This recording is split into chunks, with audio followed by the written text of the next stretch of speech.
네, 오늘은 우리 이렇게 인사하겠습니다. 아직도 우리 신년의 때 아니겠습니까? 그래서 2024년은 더 행복하세요. 자, 이렇게 인사하겠습니다. 2024년은 더 행복하세요. 네, 더 행복하셔야 됩니다. 2024년은 지금도 행복했지만 더 행복한 2024년이 되기를 바랍니다.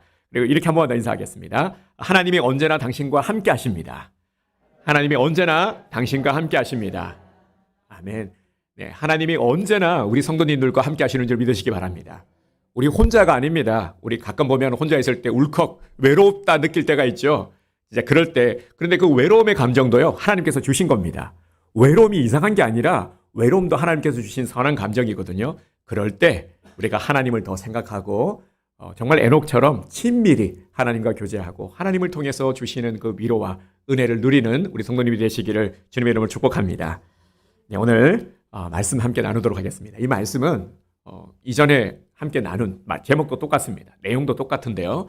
창립 기념주의를 즈음해서 우리가 교회론에 대한 부분들을 함께 살펴보고 정말 교회가 무엇인지 그리고 성도가 무엇인지를 오늘 다시금 우리가 돌아볼 수 있고 자각하게 되고 정립하게 되는 은혜가 있기를 원합니다.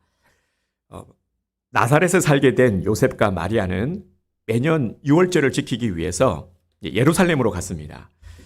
사실 이 당시 때는요, 이 유월절은 모두가 지켜야 되는 것은 아니었습니다.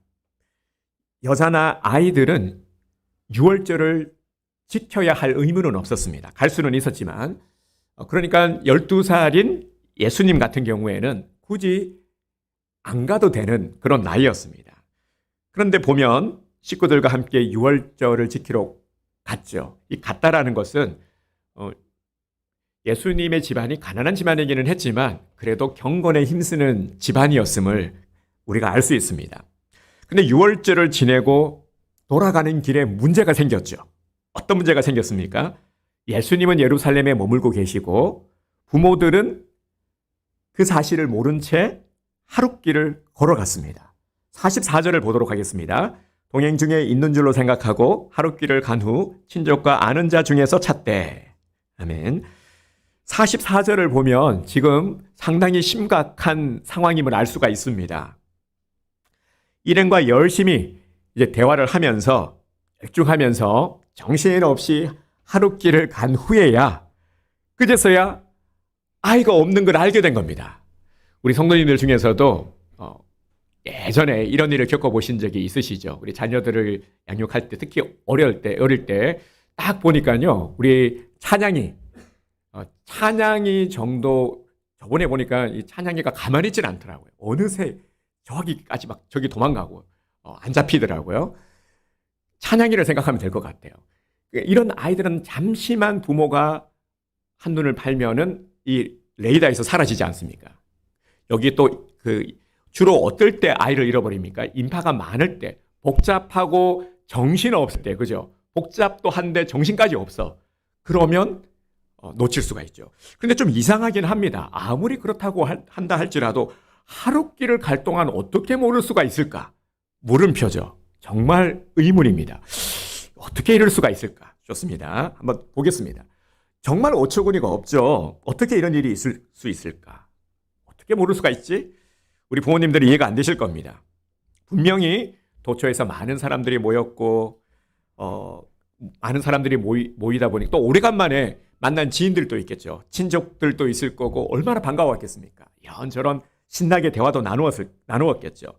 예수님 당시에 유대인들의 수를 약 1천만으로 추정을 하고 있습니다. 제가 찾아보니까요, 1천만 이상 정도 이렇게 추정을 하고 있는데 6월절은 유대인들의 최대 명절입니다. 우리의 추석, 구정, 좀 있으면 구정인데 이 이상으로 최대 명절입니다.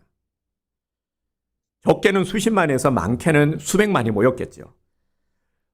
어느 정도였냐면요, 로마 총독이 6월절이 되면 예루살렘 군대를 파견했다고 합니다. 왜 파견했냐면 혹시나 밀란이 일어날까봐 이를 염려해서 많은 사람들이 모이니까 그게 신경이 쓰였던 겁니다. 그래서 아예 군대까지 파견을 할 정도였죠. 여러분 상상이 되십니까? 예수님은 부모와 함께 예루살렘 성전으로 갔고 그곳에서 오래간만에 만나는 지인들이 정말 많았지 않겠습니까? 얼마나 반가웠겠습니까? 즐겁게 담소를 나누었을 겁니다. 하지만 아무리 그래도 그렇지 아이는 챙겨야죠. 아이는 챙겨서야죠. 아니면 데려가지를 말든가 했어야 합니다. 우리가 보기에 아이를 잃어버렸다는 건 무조건 1차적인 책임은 부모에게 있는 것이죠. 그러니까 누구에게 뭐 핑계할 수가 없지 않습니까? 변명할 여지가 없는 거죠. 1차적으로는 아이를 챙겨야 될 이 책임을 다하지 못한 것입니다. 더군다나 하룻길을 가서야 예수를 찾았다라는 거. 그 당시에는 뭐 차를 운전하거나 그런 게 없었겠죠. 이 교통수단이 마땅치 않았을 겁니다. 그러면 하룻길을 가서 알았으니까 찾으려면 어떻게 됩니까? 거슬러서 하룻길을 또 와야 되는 겁니다. 이래저래 시간이 많이 흘러갈 겁니다. 아이를 잃어버렸다는 것을 알았을 때 얼마나 당황스럽겠습니까? 경험이 있으신 분들은 너무 잘 아실 겁니다. 부모에게 있어서요, 잠시 동안이라도 아이를 잃어버렸다는 거는 이건 그 순간은 정말 지옥과도 같은 그런 심정인 거죠. 혹시나 뭔 일을 당할까, 무슨 일 사고나 당하지 않았을까, 얼마나 걱정이 많겠습니까? 그리고는 또 어떤 마음이 들었겠습니까? 자책감이 들었겠죠. 아, 내가 챙겼어야 되는데, 아유, 내가 잘못했네. 자책감, 부모로서 이 자책감이 분명히 들었을 겁니다. 근데 보면 이런 일을 당하면은 보면 말입니다. 주위에서 좀 걱정도 해주고 물론 도와주는 사람이 있는 반면에 또 고지고대로 얘기하는 사람들이 있죠. 아유, 정말 부모가 정신을 어디다 두고 잘했었어야지. 아유, 이렇게 꼭 말하는 사람들이 있단 말이죠. 그러니까 이런 핀잔을 받으면 또 얼마나 또 상처가 있겠습니까? 그러니 요셉과 마리아는 이 일로 인해서 큰 근심과 큰 상처까지도 입은 상태입니다. 자, 마침내 3일 만에 어린 예수를 찾아서 상봉을 3일째 되는 날에 상봉을 하게 된 것이죠. 어디서 찾았습니까? 정말 다행스럽게 일단 찾았다라는 것이 다행스럽고요. 그것도 어디서 찾았냐면 성전에서 찾았습니다. 46절, 47절을 보겠습니다. 사흘 후에 성전에서 만난즉 그가 선생들 중에 앉으사 그들에게 듣기도 하시며 묻기도 하시리. 듣는 자가 다 그 지혜와 대답을 놀랍게 여기더라. 아멘. 46절, 47절도 우리가 참 보면서 아니 이건 또 무슨 일이지? 그죠? 3일 만에 찾고 보니까 놀라운 진풍경이 펼쳐진 겁니다. 지금 예수님의 나이는 이제 예수님도 육을 입고 있으니까 이렇게 성장하고 있고 성장기에 12살의 소년입니다. 12살 우리로 하면은 초등학교 5학년이죠. 그죠? 12살이면. 그런데 이 아이의 모습을 떠올려 보시기 바랍니다. 아이가 당시 율법을 가르치던 교사, 선생이라 하면 뭐 랍비 정도 수준이 되겠죠. 율법을 가르치는 그런 위치에 있었던 선생들은 랍비였으니까 이 랍비들과 대화를 나누는 겁니다. 우리가 상식적으로 생각하기에요. 12살 초등학교 5학년. 물론 요즘도 보면 좀 이렇게 당돌하거나 이렇게 좀 똑부러지는 애들이 있지만 그래도 아이는 아이죠. 우리 어른들이 아이들과 대화할 때 어떻습니까? 많이 눈높이를 낮춰주죠. 뭐 말도 안 되는 소리를 해도 막 무시하거나 그런 게 아니라 그래. 아유 뭐 그럴 수도 있지 하면서 맞춰주고 아이들과의 대화 수준을 생각할 때 분명히 어른들의 어떤 눈높이는 아니죠. 언어도 그렇고요. 그런데 그게 아닌 겁니다. 이 율법을 가르치던 랍비들과 이 토론을 할 정도로 질문을 주기도 받거니 하면서 이 대화가 이루어지는 겁니다. 우리가 아이들하고 야, 너 나라 경제가 앞으로 어떻게 될 것 같냐? 지금 이 돌아가는 걸 보니까 이 정치적으로도 많이 복잡하고 그런데 지금 뭐 다당제를 얘기하고 있는데 너는 그 다당제에서 어떻게 생각하니? 아이들하고 이런 대화를 못 하잖아요. 그죠? 근데 지금 그 이상의 대화를 하고 있는 겁니다. 그러니까 놀라 까무라치는 거죠. 아니 뭐지? 사람들이 모여들었겠죠? 아니 저 사람 뭐지? 어떻게 저런 말을 우와 대단한 저거 어떻게 알지? 지금 막 이런 이제 광경들이 펼쳐진 겁니다. 자, 그런데 제가 생각하기에 말이죠. 예수님의 대화의 수준이 월등하기도 하고 지혜로운 말, 그죠? 어떤 말에도 막힘이 없고 대답을 잘 하시기도 했지만 하지만 그 이상의 뭔가가 있었다라는 거죠. 그 특별함, 예수님이니까요. 아마 영적인 권위, 까지도 있지 않았을까? 그래서 사람들을 제압했던 거죠. 단지 지식적으로 똑똑하다고 해서, 박식하다고 해서 사람들이 존중하는 건 아니지 않습니까? 그런데 압도하는 그 힘은 바로 예수님이기 때문에 영적인 권위까지 있으셨던 거죠. 누구도 상상하지 못하는 그런 상상하지 못할 장면, 이 일들이 일어나는 것입니다. 이를 보고 깜짝 놀란 부모가 이렇게 말을 합니다. 48절을 보겠습니다. 그의 부모가 보고 놀라며 그의 어머니는 이르되 아이야 어찌하여 우리에게 이렇게 하였느냐 보라 네 아버지와 내가 근심하여 너를 찾았노라. 아멘. 자, 그런데 이 다음 구절이 문제가 되는 겁니다. 예수님은 누구도 예상하지 못한 대답을 하십니다. 49절 예수께서 이르시되 어찌하여 나를 찾으셨나이까 내가 내 아버지의 집에 있어야 될 줄을 알지 못하셨나이까 하시니. 아멘. 예수님이 뭐라고 말씀하셨습니까? 내가 내 아버지 집에 있는 것이 당연한 것입니다. 내가 내 아버지 집에 있는 것 당연한 겁니다. 이렇게 대답을 했죠. 지금 이 예수님의 대답이요, 부모는 물론이거니와 거기에 있는 모든 사람들에게는 참으로 충격적이고 참으로 당황스러운 일이었던 겁니다. 왜 그러냐면요, 예수님의 이 대답이 왜 문제가 되었나, 왜 이게 충격적인 말이냐면은, 하나는요, 예수님이 하나님을 내 아버지라고 불렀기 때문입니다. 그리고 또 하나는 예루살렘 성전을 내 아버지의 집이라고 말했기 때문입니다. 이 두 가지가 문제가 된 거예요. 왜 문제가 됐냐면 그때까지 유대 사회에서는 이렇게 말한 사람이 단 한 사람도 없었습니다. 왜냐하면 이렇게 말할 수가, 감히 말할 수가 없는 거기 때문입니다. 누구도 이렇게 말해본 적도 들어본 적이 없죠. 유대인들의 사고에서는 도저히 생각할 수 없는 말입니다. 구약의 39권 가운데 하나님을 아버지라고 표기한 것은 겨우 한 14번 정도밖에 되지 않고요.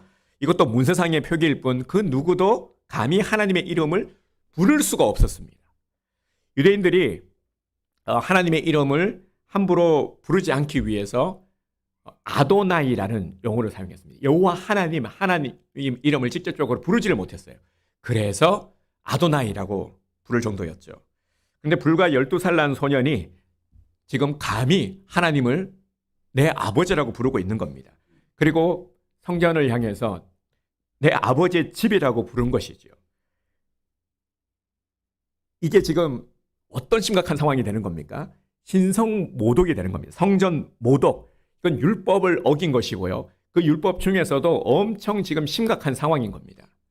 하나님을 아버지라고 부른 이 신성 모독죄는 신성 모독죄가 되면 이 죽음에 처해질 수도 있는 그런 심각한 상황인 겁니다. 예수님은 사고를 쳐도 지금 엄청 크게 치신 겁니다. 이건 지금 어떻게 수습할 수 없는 그런 엄청난 일이 벌어진 겁니다. 어떤 상황이 있겠습니까? 부모도 그렇고 모두도 어떡하지? 지금 이게 무슨 일이야? 지금 이런 상황인 겁니다. 예수님은요, 왜 스스로 화를 자초하신 것일까요? 그런데 또 놀라운 일은 예수님의 이 대답을 듣고는요, 모두가 다 지금 멘붕이 온 상태지 않겠습니까? 하지만 그렇다고 해서 누구 하나 나서가지고 뭐 말을 하거나 움직이는 사람이 없었다는 겁니다. 다 그냥 이러고 있는 거예요. 다 이러고 지금 있는 그런 상황인 겁니다.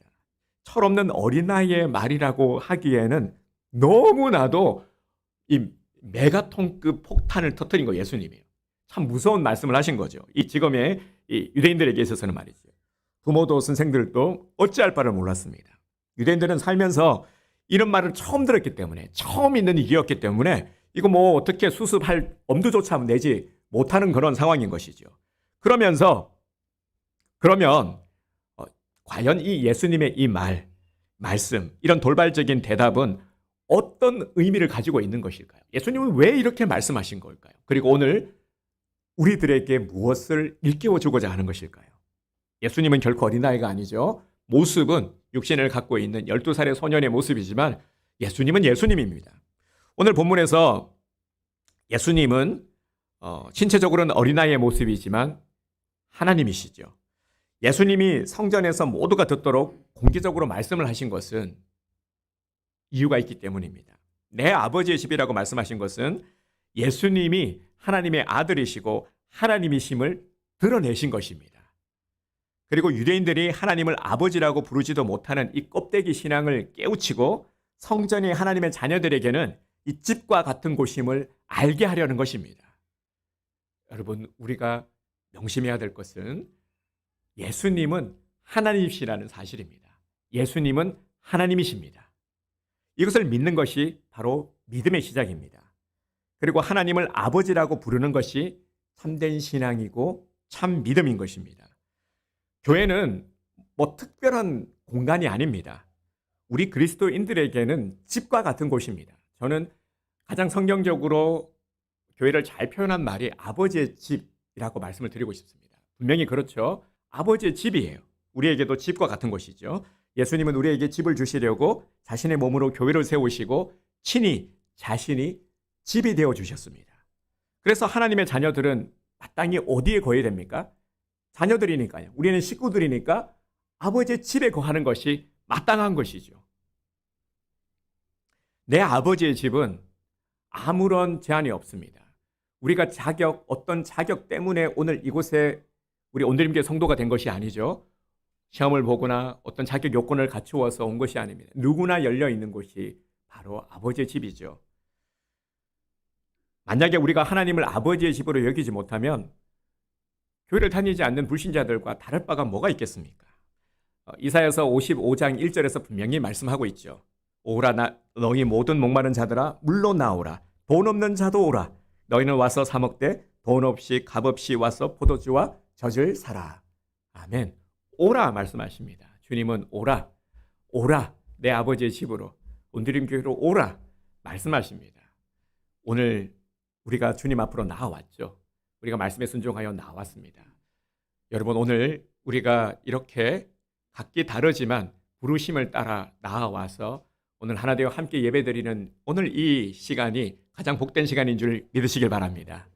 얼마나 감사한지 모릅니다. 정말 우리는 이 감사를 잊지 말아야 됩니다. 불평과 불만은 감사를 잃어버리기 때문에 나왔죠. 우리 한 주 동안 내내 우리가 감사를 함께 나누지 않았습니까? 감사를 붙들고 기도하고, 왜냐하면 감사가 메마르면 안 되니까요. 감사가 메마르면 불평과 불만이 나올 수밖에 없습니다. 그거는 뭐 너무 당연한 거죠. 안 그런 게 이상한 겁니다. 그래서 정말 우리가 이 감사의 윤활유를 쫙 뿌려서 2024년은 감사의 문을 활짝 열어가고 감사로 살아가야 하는 것이죠. 주님은 계속해서 말씀하고 있습니다. 오라, 오라, 내 아버지의 집으로 오라. 자격 없어도, 부끄러운 모습이 없어도, 제가 한 분을 전도하려고, 남자분인데 전도하려면 꼭 이분이 이런 말을 해요. 제가 지은 죄가 많았어요. 지은 죄가 많아서 제가 너무 부끄러워서 못 가겠어요. 이렇게 말씀하시는 분이 있어요. 이분은 참 그래 솔직하신 분이죠, 그죠? 자기 죄는 알고 있으니까, 그죠? 이렇게 대개 보면 알고 있어요. 하지만 뭡니까? 죄가 있어도 상관없다라는 거죠. 이게 얼마나 감사합니까? 오늘 우리도 마찬가지죠. 자격으로 따지면 사실 뭐 자격 갖춘 사람이 누가 있겠습니까? 우리들의 모습 속에서 우리가 보기에는 뭐 있어 보이기도 하고, 때로는 누구는 좀 건강하기도 하고, 누구는 좀 연약하기도 하고, 누구는 돈 많아 있기도 하고 그래 보이지만 하나님이 그런 걸 따지시던가요? 아니죠. 이건 우리 눈에 보이는 것들이고, 오라, 이런 우리들을 향해서 말씀하시는 겁니다. 돈 없는 자도. 굳이 돈을 말씀하셨어요. 왜냐하면 우리의 선입견의 1번이 항상 이거기 때문에요. 그래서 이런 우리들을 부르셨고, 그래서 우리가 나오지 않았습니까? 불러주셔서 너무 감사하죠. 자격 없는 우리들이 은혜 안에서, 각기 다른 우리들이 은혜 안에서 하나 되는 것, 이 기적이 일어나는 곳이 교회라고 말씀드렸습니다. 그래서 감사가 메말라 버리면 하나됨이 아니라 삐걱거릴 수밖에 없는 거죠. 너무 다르니까 달라도요. 하지만 이 다름을 인정하고 허물까지도 덮어줄 수 있는 사랑의 마음이 우리에게 있다면은 오히려 기적이 일어나고 정말 놀라운 은혜의 감격들이 날마다 일어나게 될 것입니다. 그래서 이런 은혜의 감격을 2024년은 우리가 더욱더 만끽했으면 합니다. 어떻게 하면 내 아버지 집으로, 그래서 환경을 우리가 더욱더 열어가는 것이죠. 정말 언제든지 주님을 만나고 싶을 때 나올 수 있도록 나오시기 바랍니다. 기도하고 싶을 때 나와서 기도하시고요. 몇몇 분들은 그렇게 기도하고 계신 줄 압니다. 나와서 또 시간 날 때마다 오셔서 기도하시고, 제가 가끔 이렇게 밖에서 보고 기도하는 모습을 보고 이렇게 다시 돌아갔을 때가 있는데, 방해를 안 하기 위해서 너무, 근데 저는 모습을 보고 감동을 받았어요. 이렇게 기도하는 분들이 있구나. 그래, 이렇게 기도하는 한 사람이 있기 때문에 하나님께서 우리 온누림 교회를 은혜 가운데 이끌고 계시는구나. 그럼에도 불구하고 이끄시는구나 하는 마음을 갖게 됩니다. 아버지의 집으로만 나오기만 나오면 우리는 위로를 받을 수 있습니다. 여러분 정말 잘 생각해 보세요. 나오기만 나오면 문제가 있어요. 정말 큰일 났어. 그럴 때 뭐 하느냐가 중요합니다. 났을 때 진짜 하면서 원망하고 불평하고 니 때문이야 그러면 이 답이 없죠. 그런데 그럴 때 나오기만 하면 하나님께서 차분히 하나씩 해결해 주심을 아마 경험하셨을 겁니다. 나오면 해결이 되어 있어요. 나오면 마음이 누그러뜨려지든지, 나오면은 돕는 손길을 붙여주시든지, 나오면은 견딜 수 있는 힘을 주시든지 어떻게든 해결이 되는데 나오지 않으면 답이 없는 겁니다. 그 모든 것들을 감당하고 상처는 상처대로 이빠이 받고 나만 상처받는 것이 아니라 상처를 주게 되죠. 그래서 우리는 나와야 되는 것입니다. 아버지 집에 거해야 우리가 공급을 받을 수 있습니다. 아버지의 집에서 왜 아버지의 집을 우리에게 허락하셨습니까? 은혜를 공급해 주시고자 해결해 주시고자 공식적으로 우리를 만나 주시는 장소가 바로 이곳이기 때문입니다. 오늘 그 은혜의 현장 가운데 있는 우리 성도님들을 주님의 이름으로 축복합니다. 그래서 내 아버지의 신앙을 회복해야 된다는 것이죠. 우리가 근데 아직까지도요 많은 이들은 예수님이 누구이신지를 잘 모릅니다. 신앙생활을 하면서도 1년, 2년 지나고 오랜 신앙생활을 하면서도 예수님이 누구이신지 모르는 그런 경우가 있다는 것이죠. 그 이유 중에 하나가 뭐냐면 바로 교회에 대해서 잘못된 생각을 갖고 있기 때문입니다. 사람들은 교회에 대해서 어떤 생각을 가지고 있습니까? 교회 하면 예배당을 떠올리죠. 예배당이 무엇입니까? 예배당은 누구의 집입니까? 예배당에 대해서 많은 사람들이 굉장히 많은 오해를 가지고 있죠. 사람들은 예배당 하면은 제일 먼저 목사님 집인가? 정말 예배당이 목사님의 집인 줄 알고 계시는 분들도 있는데요. 아니죠. 예배당 누구 거야? 이 소유에 대한 부분들. 예배당은 목사의 소유가 아니죠. 아닙니다. 교회는 목사의 집도 아니고 소유도 아닙니다. 예수님께서 뭐라고 말씀하셨습니까? 내 아버지의 집이라고 하신 것처럼 교회는 하나님의 소유임을 명심해야 합니다. 골로새서 1장 18절에서 분명히 말씀하고 있죠. 그는 몸인 교회의 머리시라. 그가 근본이시요 죽은 자들 가운데서 먼저 나신 이시니 이는 친히 만물의 으뜸이 되려 하심이요. 아멘. 사실 우리가 교회라고 부르는 이곳은 엄밀히 말하면은 예배당 혹은 교회당이라고 부르는 것이 맞죠. 예배당은 예배를 드리기 위해서 구분된 장소, 구분된 장소니까 이 거룩한 장소가 되는 것입니다. 그래서 뭐라고 부릅니까? 구별된 장소인데 예배를 드리는 장소이니까 성전이라고 하는 것입니다. 성전은 구별된 장소의 개념, 성전은 장소의 개념입니다. 이 성전의 개념이 상당히 넓죠. 여러분, 우리 몸도 하나님의 성전이 될 수 있음을 알고 계시죠? 우리 몸 또한 하나님의 성전입니다.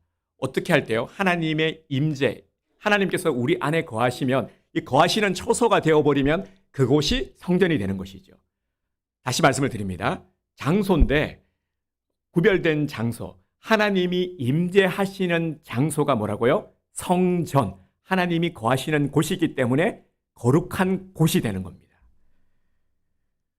우리는 성전에 대해서 올바른 이해가 필요합니다. 우리 다음 세대부에서 성막에 대한 교육을 했죠. 참 너무 유익한 좋은 교육이었는데요.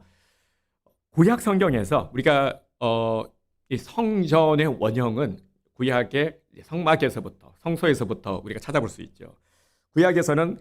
구약에서의 성전은 처음 이제 성전의 개념이 바로 성소와 지성소로 구분이 되어 있었습니다. 지성소는 우리 성도님들이 다 알고 계시겠지만 아무나 들어갈 수 있는 곳이 아니었어요. 딱 들어갈 수 있는 자격을 갖춘 사람이 있었습니다.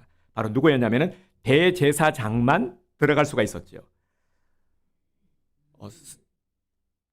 이 하나님과 만나는 이 구별된 거룩한 장소가 바로 지성소였는데, 하지만 그렇다고 해서 모두에게 개방된 것도 아니었고 모두가 들어갈 수 있는 것도 아니었다라는 겁니다. 그런데 이제 예수님이 오시면서부터 달라지기 시작한 것이죠. 예수님이 오시기 전까지는 하나님이 우리를 만나 주시던 거룩한 장소가 바로 이 성소였는데, 그런데 이제 예수님이 십자가에 못 박혀 돌아가시면서 나타난 현상이 뭐였냐면 성소의 휘장을 확 찢어버리셨어요. 그래서 더 이상 이제 성전의 구약적인 개념이 사라지게 된 것이죠. 성전을 무너뜨리고 난 다음에 그리고 나서 이제 예수님이 제자들을 통해서 무엇을 세웠습니까? 오늘날의 이 교회의 모델이라고 할 수 있는 이 교회, 오늘날의 교회들을 세우기 시작을 한 것이죠. 그래서 예수님의 직접적인 제자들, 사도들, 12사도와 그리고 그 제자들의 제자들, 이 속사도, 그리고 사도 바울의 또 제자들, 그러니까 이러한 이 초대교회 지도자들을 통해서 계속해서 흩어지면서 교회를 세우게 된 것입니다. 오늘날의 교회 형태가 이제 세워지게 된 것이죠. 처음 성전에는, 그런데 처음에는요, 이 성전에 유대인들밖에 못 들어갔었습니다. 그죠? 처음에는 그것도 제사장만 들어갈 수가 있었죠. 그래서 성소와 지성소로 나누고 있었고 이방인의 뜰이라는 것도 있었습니다. 그러니까 여기서부터 차별이 존재했던 것이죠. 이방인의 뜰. 그죠? 유대인들이 아닌 사람은 성전 밖에 따로 갈 수밖에 없었고. 근데 이것이 이제 예수님을 통해서 다 무너뜨렸다는 겁니다. 예수님께서 이런 차별적인 부분들, 제한된 것들을 다 무너뜨린 겁니다. 예수님으로 인해서 누구든지 성전에 들어갈 수가 있게 된 것이죠. 그래서 성전은 이 장소적인 의미가 아니라 에클레시아, 공동체, 이 공동체가 형성되고 이 공동체가 유지되기 위해서 필요한 건물이 바로 예배당인 겁니다. 건물도 필요하죠. 그래야 우리가 예배 드릴 수 있죠. 건물이 없으면 어떻게 예배를 드릴 수 있습니까? 필요는 하죠. 하지만 본질은 아니라는 것입니다. 그리고 예배당에서 우리는 하나님과의 영적인 교제, 이 교제가 뭐냐면 이제 코이노니아를 갖게 되는 겁니다. 이게 교회의 본질인 것이죠. 에클레시아, 코이노니아. 장소적인 의미는 없습니다. 구약의 성전은 제사의 장소였지만 예수님 이후의 신약의 교회가 무엇으로 바뀌었습니까? 예수님의 몸과 피로 세우신 교회로 바뀌었습니다. 그래서 예수님의 부활 이후에 제자들이 열심히 교회를 세웠고 오늘날에도 교회는 세워져 가고 있죠. 무엇을 세우는 겁니까? 내 집을 세우는 겁니다. 하나님의 집을 세워가는 것이죠. 예수님이 말씀하셨던 주의 몸과 피로 세워진 또 다른 예배의 장소를 세우는 것입니다. 지금 우리가 다시 회복해야 될 신앙이 무엇입니까? 바로 내 아버지 집에 대한 내 아버지 집의 신앙을 우리가 회복해야 합니다. 우리는 하나님의 자녀들입니다. 자녀죠. 내가 하나님의 자녀인데 여러분 우리 그 자녀들 양육하면서 이 자녀들이 집을 나갔다. 경험 있으신 분들은 잘 아시겠지만 집을 나가면 어떻습니까? 집 나가면 부모가 얼마나 속탑니까? 애타죠. 그죠? 근데 꼭 이런 일들이 한두 번은 있죠. 본인이 경험했던 분도 계실 거고 아니면 또 이제 자녀들이라든지 아니면 어떤 다른 일들 통해서도 이런 것들을 경험하셨을 겁니다. 가족들은 집에 있어야 되죠. 그죠? 근데 가족들 중에 집을 누가 나간다든가 아니면 오랫동안 어떤 일로 인해서 집에 들어오지 못하는 일이 생기면은 늘 언제나 허전하고 아쉽죠. 자녀이기 때문에, 가족이기 때문에 집에 있어야 되는 것이 너무나도 당연한 것입니다. 만약, 정말 우리가요, 우리 교회도 마찬가지지만, 자녀인 우리들이 집을 나갔다. 그러면 누가 제일 섭섭해 하시겠습니까? 아버지가 제일 먼저 섭섭해 하시겠죠. 그죠? 집이라고 생각하면은 맞아요. 정말 저는 이게 제일 적합한 표현인 것 같습니다. 그래서 자주 와야 되겠죠. 아버지의 집은 자주 오는 것이 맞습니다. 그래서 일주일에 한 번 오는 것도 귀하지만 2024년은 좀 더 자주 아버지를 찾아뵙는 우리 성도님들이 되시기를 주님의 이름으로 축복합니다. 찾아뵙는다라기보다 표현을 다시 정정하겠습니다. 내 집이잖아요. 집에 자주 오시기 바랍니다. 네, 자꾸 밖에서 이렇게 방황하지 마시고요. 우리 이를 잘 설명하고 있는 성경의 이야기가 있죠. 돌아온 탕자 이야기. 탕자의 가장 큰 실수가 뭐죠? 탕자의 가장 큰 실수. 집 나간 거잖아요. 그죠? 탕자의 가장 큰 실수는 집 나간 겁니다. 아버지 집이 싫다고 나가버렸죠. 눈치 보는 것도 싫고 뭔가 좀 못마땅한 것도 있는데 막 불만이 많았죠. 형도 그렇고 형에 대한 불만도 많고 아버지에 대한 불만도 많았어요. 그래서 그냥 나는 내 마음대로 하겠다. 나의 즐거움, 내 자유를 찾아 내 갈 길을 가겠다 하고 집을 나가버렸습니다. 잠깐은 너무 좋았지만 죽도록 고생하고 나서야 아버지 집이 내가 있어야 될 곳이구나 하는 것을 처절히 깨닫게 되죠. 여러분, 이 이야기가, 이 비유가 정말 너무너무 귀한 비유입니다. 우리는 이 교훈을 절대 잊지 말아야 됩니다. 그러면 내가 탕자와 다른 점이 뭘까요? 우리는 아버지의 집을 떠나지 말아야 된다는 겁니다. 여러분, 명심합시다. 우리는 아버지 집에 있어야 합니다. 집 나가면 개고생입니다. 집 나가면 고생하게 되어 있어요. 오늘 우리는 아버지 집에 함께 거하고 있습니다. 우리는 한 패밀리인 거죠. 우리 온드림 패밀리. 우리 온드림 하우스인 거예요. 우리가 저기 이름도 온드림 하우스라고 해야 될까 봐요. 온드림 하우스 좋네요. 그죠? 내 아버지의 집. 우리는 온드림 하우스거든요. 우리가 여러분들은 뭐 때로는 이게 이 말이 좀 불쾌하게 느껴질지 모르지만 우리는 한 형제인 거예요. 한 형제 자매. 우리 한 식구인 거예요. 싫든 좋든 간에. 그죠? 뭐 마음에 들지 않을 수도 있지만 하지만 분명한 사실은 우리가 하나님 은혜 안에서 한 형제 한 자매라는 거. 이렇게 우리를 만나게 해주신 것도 이유가 있다라는 겁니다. 우리 각각의 역할이 있고 말이죠. 식구들의 캐릭터가 다 똑같은 게 아니지 않습니까? 그래서 함께 한 식구가 된다라는 것은 서로 이해하고 양보하면서 때로는 나를 헌신하면서 그렇게 어우러져 가는 것이 건강한 집안인 거죠. 집이라고 조용한 집이 좋은 것만은 아니잖아요. 그죠? 오히려 시끌벅글한 집이 더 건강한 집이 아니겠습니까? 그래서 함께 어우러져 감이 중요한 것입니다. 우리가 함께 이렇게 아버지 집에 거한다라는 것, 이게 쉬운 일이 아니라는 것을 말씀드리는 거예요. 이게 쉬운 게 아니다라는 거 절대 아니죠. 그래서 은혜입니다. 매주 은혜의 기적들이 일어나고 있는 게 너무 각기 다른 우리들이 어우러진다라는 것. 이 어우러짐은 사회 어느 집단, 어느 공동체를 가도 볼 수 없는 일이죠. 이 진풍경이 매주일 예배 가운데 일어나고 있는 것입니다. 오늘 이렇게 우리가 함께 아버지 집에서 예배 드림이 복인 줄 믿으시기 바랍니다. 정말 이게 은혜입니다. 이제 아버지 집에서요, 안식과 회복을 누리십시오. 2024년 내 아버지 집 온드림 교회에서 내게 필요한 모든 것들을 체험받으시기 바랍니다. 하나님께서는 오늘 우리들이 필요한 모든 것들을 공급해 주신다 약속하셨습니다. 목사님, 그 약속이 어디 있습니까? 여기 있습니다. 빌립보서 4장 19절에서 이렇게 말씀하고 있습니다. 나의 하나님이 그리스도 예수 안에서 영광 가운데 그 풍성한 대로 너희 모든 쓸 것을 채우시리라. 아멘. 안 채우시면 이 말씀 붙들고 따지시기 바랍니다. 약속하셨는데 왜 안 지키시냐고 꼭 따질 수 있는 우리 성도님들이 되시기를 바랍니다. 기도하시기 바랍니다. 하나님께서 채워주십니다.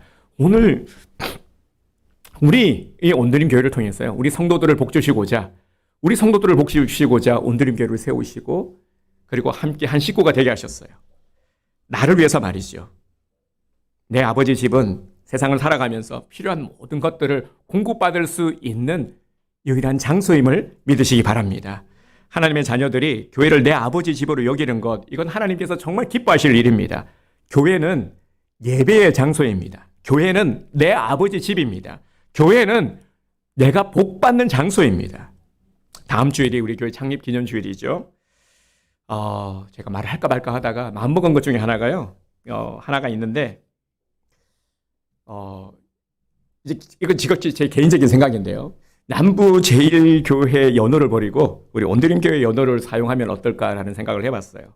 이 주보를 보시면은 34권 뭐 이렇게 시작이 되잖아요. 그러면 우리가 이제 33주년이 되는, 맞죠? 33주년이 되는 해인데, 근데 이걸 좀 버리자라는 거죠. 의논한 건 아닙니다. 아무하고도 의논한 건 아닌데요. 그래서 뭐 확정하거나 이렇게는 못하겠지만, 좋은 전통의 추억들, 정말 좋은 것들만 간직하고 무거운 꼬리를 좀 잘라야 되겠다라는 생각이 들었습니다. 우리 교회가 더 건강하게 세워져 가기 위한 그런 저 스스로의 결단이기도 합니다. 이제 목양실과 우리 성도님들의 어떤 교제와 양육을 위한 공간도 준비가 이제 되었죠. 그래서 정말 저는 개인적으로 본격적으로 개척의 심정으로 목회를 하고자 합니다. 그래서 좋은 것들은 간직을 하되 정말 개척하는 마음으로 해야 되겠다. 그런 강한 마음을 주셨습니다. 그 어느 때보다도 살얼음판을 걷고 있는 심정이지만 정말 매주가 요즘은 살얼음 밤입니다. 아슬아슬합니다. 하지만 늘 기회는 위기이기도 했습니다. 어젯밤에 이원우 집사하고 통화를 하면서요. 기회에 대한 얘기를 했어요. 제가 그래서 대뜸 무슨 얘기를 했냐면 기회는 위기가 기회가 된다. 기회라는 것이 기회가 되려면은 위기 속에서 기회가 되는 것이다라는 말을 나누었어요. 근데 제가 해놓고 보니까 제 말에 제가 은혜를 많이 받았어요. 정말 저의 진심이었기 때문에요. 항상 위기 속에서 이 기회를 잡아왔거든요.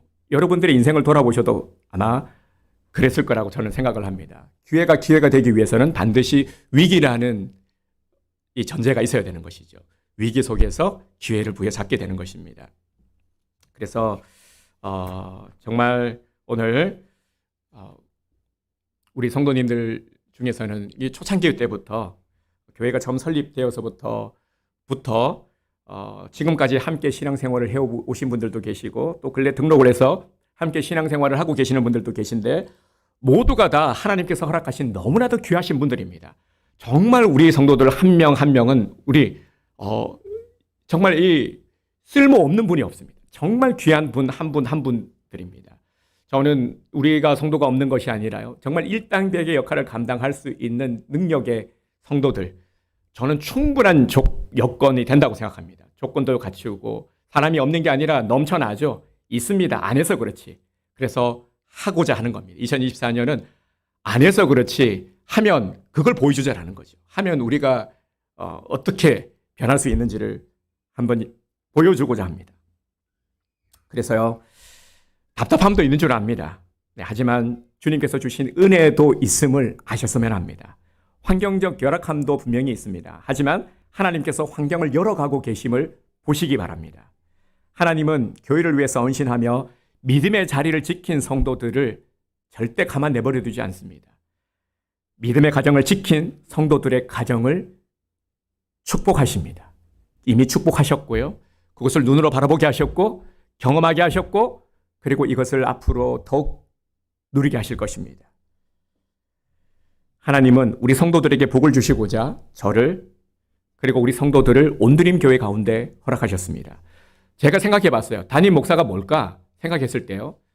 가장 근래 주시는 마음이 뭐냐면 성도들을 복 주시고자 나를 더 도구로 세우셨구나. 저는 정말 그런 마음이 듭니다. 우리 성도들을 복 주시고자. 그래서 하나님께서는 우리 성도들을 사랑하시고 어떻게든 복을 열어주시기를 원하시는데 저를 그 도구로 사용하시는 거죠. 그래서 저는 얼마나 또 감사합니까? 제가 할 수 있는 모든 역량을 발휘해서 축복하고, 그죠? 축복하고, 기도하고, 우리 성도들이 복을 받으면 얼마나 좋습니까? 저는 진심으로 우리 성도들 한 분 한 분이 복을 받고 잘 되기를 원합니다. 그래서 2024년은 복의 원년이 될 줄 믿습니다. 그 부르심과 소명을 갖고 저는 오늘 이 자리에 섰습니다. 만약에요, 제가 필요 없다면 하나님께서 다른 리더십을 세우겠죠. 저는 정말 그런 마음입니다. 제가 한 가지 더 간증을 하자면,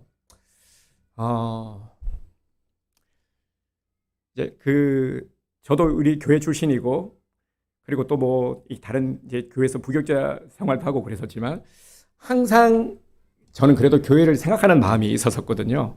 그래서 어딜 가더라도, 수지사랑의 교회 같은 이게 부유한 교회, 그러면 선물 남는 거 이렇게 몰래 빼돌려가지고, 갖다 놓기도 하고, 그러기도 했었고, 항상 어딜 가더라도, 이제 교회를 생각하는 그런 분명히 그런 건 있었던 것 같아요. 그래서 제가 오늘 이 자리까지 있는 것 같은데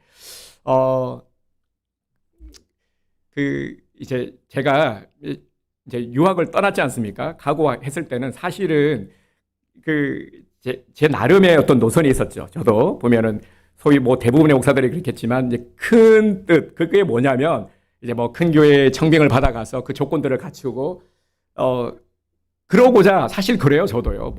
말은 거창하게 하지만 큰 교회 청빙받아 가기 위한 조건을 맞추러 간 거죠. 그리고 학력이라든지 사실 그래요. 그런 것들을 그러면서 준비해 갔던 거죠. 갔는데 근데도 보면은 그 군대에 이 부르심의 소리들이 있었어요. 윤성성 권사님이 기억하실지 모르겠는데 이 편지를 하나 잠깐 왔을 때 주셨거든요. 그 편지의 내용이 뭐냐면 목사님 빨리 돌아오셨으면 좋겠어요. 그 내용을 보고는요. 제가 엄청 감동을 받았어요. 마음이 진실됨이 그래서 그걸 보지 말았어야 되는데 그 보고서는 아 정말 그렇구나. 저는 이제 거기 뭐 이제 이민교회 그 다음 플랜이 뭐였냐면은 제가 나름의 계획들이 다 있었거든요. 저는 되게 그런 데서 치밀한 사람이거든요. 계획이 있고 그 계획을 어떻게든 이뤄가야 돼. 그리고 그렇게 해갔거든요. 엄청 무리했지만 하나하나 하기도 기가 막히게 제일 빨리 받았어요, 제가요. 되게 욕심도 있는 사람이고, 그리고 이제 조금만 기다리면 이제 이민교회 콜링 오면 이제 하고, 이제 대형교회 가면 되겠다. 그렇게 생각을 하고 있었는데, 그러고 또 이제 이종호 목사님이 건강이 좋지 않는 소식도 들리고, 막 그러면서 제가 우회를 하기로 한 것이죠. 제 주위에서는 다 말렸죠. 너 미쳤냐? 왜 그러냐? 왜 자꾸 거꾸로 돌아가느냐?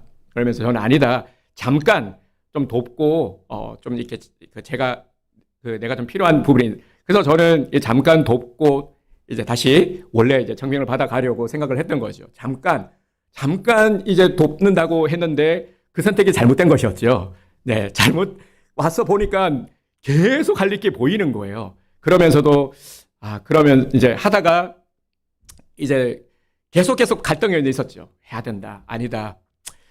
가야 된다.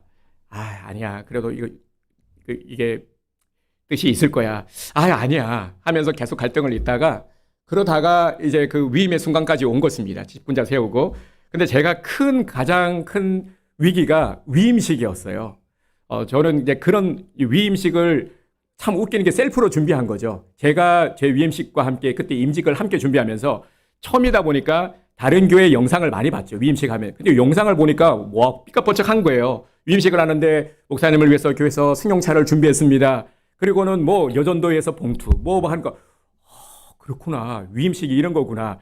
이제 제가 모니터를 했죠. 예식하고 이런 순서를 준비해야 되니까. 그러면서 살짝 어떤 그런 기대를 가진 거죠. 이게 그렇구나. 결혼식인 거구나. 결혼식은 그런데 이제 위임식을 하는 순간 아무도 축하를 안 해주는 거예요. 그때 제가 사실 기대가 좀 컸던 것 같아요. 뭐 어떤 다른 것보다도 그래도 우리 성도들이 좋아할 줄 알았거든요. 축하해줄 나중에 이게 오해를 하시면 안 됩니다. 좋아는 했겠지만 아무도 목사님 위임하신 걸 축하합니다 말을 안 하는 거예요. 뭐 선물 이런 것도 하나도 없고. 그러니까 제가 엄청 상처를 받은 겁니다. 그때 제가 정말 그때 한번 마음이 무너지고 좀 그랬었죠. 이게 저의 연약함이고 미성숙됨이기도 합니다. 그때 제가 뭘 결심한 줄 아세요? 내가 있어야 될 자리가 아니구나. 아무도 나를 반기지 않는구나. 아무도 나를 환대하지 않는구나. 내 착각이었구나.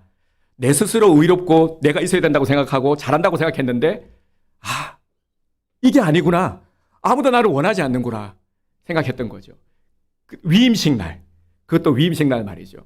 그러면서 위임과 함께 뭐가 터졌냐면 코로나가 또 터졌어요. 엎친 데 겹친 식으로. 그래서 그때 또 제가 마음을 먹은 게 아무튼 나는 떠나야 되겠다. 정말 내가 할 수 있는 것까지 내가 해야 될 역할이 보이니까요. 그리고 또 이종호 목사님이 개척을 하셨지만 사실 개척의 1세대는 정리될 것들이 많습니다. 얽히고 설킨 것들이 많거든요. 이게 뭐 어떤 분리되지 않은 것들. 제가 그걸 알거든요. 그런 것과 함께 우리 성도들의 불만도 너무 잘 알거든요. 그리고 뭐가 잘못됐는지도 알고요. 하지만 또 진심도 알고. 그러니까 중간에서 이걸 중재할 수 있는 사람은 나밖에 없다. 저는 그 사명 하나 가지고 그리고 한편으로는 활로를 열어놓은 거죠. 이거 하고 떠나야 되겠다. 그런 마음으로. 그래서 우리 동료들이 보면서 와 대단하다 이대호 목사는 어떻게 요동하지 않고 그렇게 잘 버텨. 왜냐하면 딱 정해놨기 때문에요.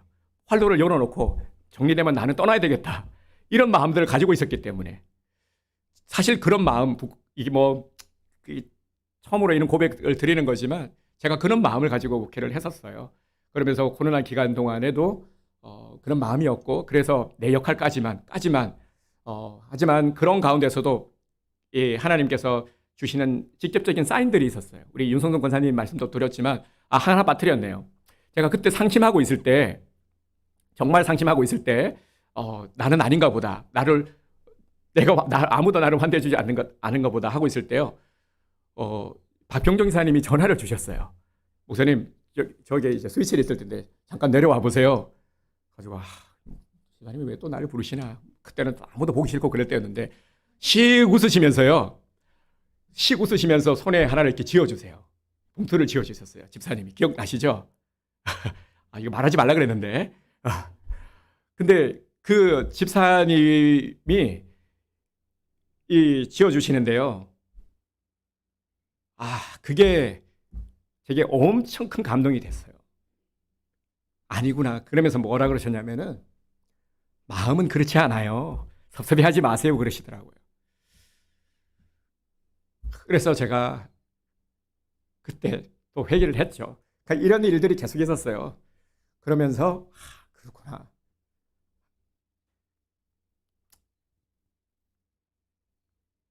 하나님께서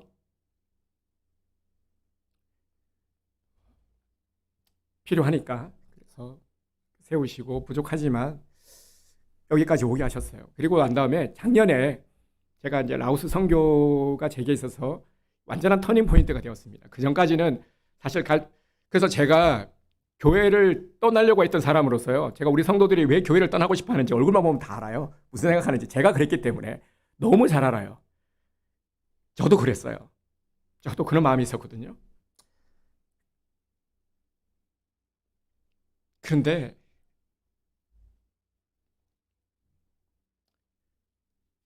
분명한 것은 하나님께서 필요하니까 세우시고 부르셨다라는 겁니다.